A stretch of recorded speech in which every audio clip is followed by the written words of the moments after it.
Salut et bienvenue dans un nouvel épisode des After Managers. Si tu ne me connais pas, je suis Fabien Musée, je suis dirigeant d'entreprise d'une PME et je suis également coach.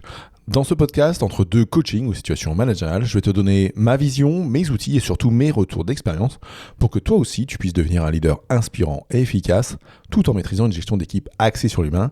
Et d'ailleurs, si tu veux ne rater aucun épisode, je te conseille de cliquer tout de suite sur s'abonner dans ton application de podcast pour que tu puisses recevoir en exclusivité tous les épisodes dès leur sortie et pour pouvoir t'aider, comme je disais, à devenir un dirigeant inspirant et efficace.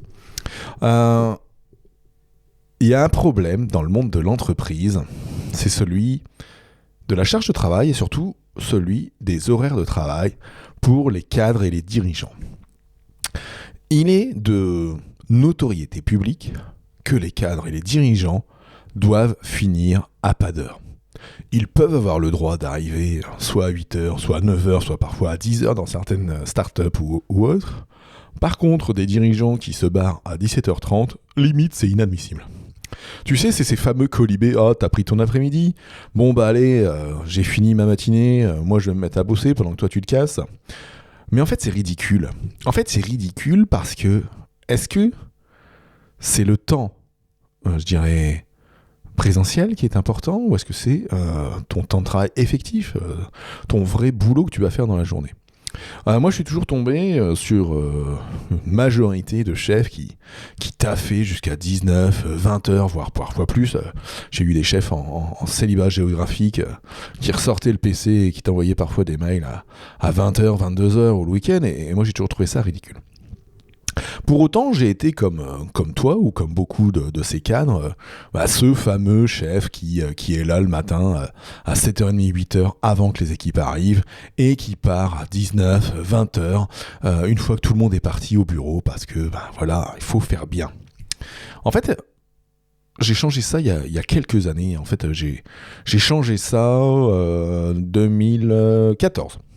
2014, suite à pas mal de changements dans ma vie perso, je me suis retrouvé à vouloir prendre soin de moi et prendre soin de mon activité, prendre soin de ma santé, et de ma charge mentale.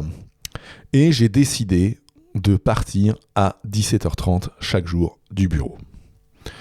Est-ce que j'ai réussi 100% des jours ? Non, forcément. Est-ce que j'ai réussi 80% des jours ? Oui.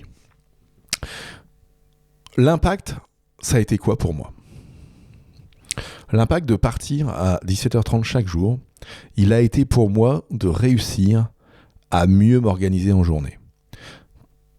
Il faut partir de ce postulat. Il ne faut pas partir du postulat, si je m'organise mieux, je partirai de bonne heure. Ça ne marche pas. Parce que tu resteras sur ton habitude à partir tard et tu n'arriveras pas. Par contre, si tu pars sur le postulat de te dire « je quitte le bureau à 17h30 », eh bien tu réussiras à t'organiser dans ta journée pour atteindre tes objectifs, être efficace, être face à ton équipe, etc.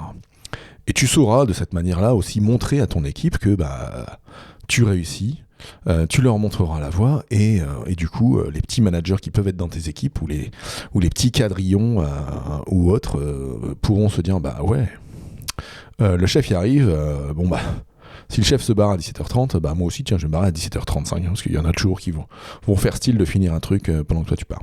Donc décide de ton horaire de début, décide surtout de ton horaire de fin, et tu verras, ton organisation, elle va se faire en conséquence. Donc je disais, j'y arrivais 80% du temps parce que à cette époque-là, après j'ai eu une chef de service qui nous faisait des réunions qui pouvaient durer très très longtemps. Le lundi après-midi, c'était la catastrophe d'être en conftel de 14h à 19h30, voire parfois plus. Et encore quand on était en physique, c'était la même chose. Donc du coup, il y a des jours où c'était difficile pour moi. Et puis il y avait les jours où j'étais en déplacement sur mes autres sites de travail, et auquel cas je partais à 17h30 de mes sites de travail pour montrer que moi aussi je partais à 17h30 et après j'avais 3/4 d'heure, 1 heure de route, mais voilà. Mais ça c'est une autre, je dirais c'est un autre sujet, le déplacement et le travail sur de multiples sites, et ça je t'en ferai un retour plus tard. Donc en conclusion, moi ce que je veux dire c'est tu arriveras toujours à t'organiser et à faire en sorte de faire tes tâches en décidant de ce que tu as à faire.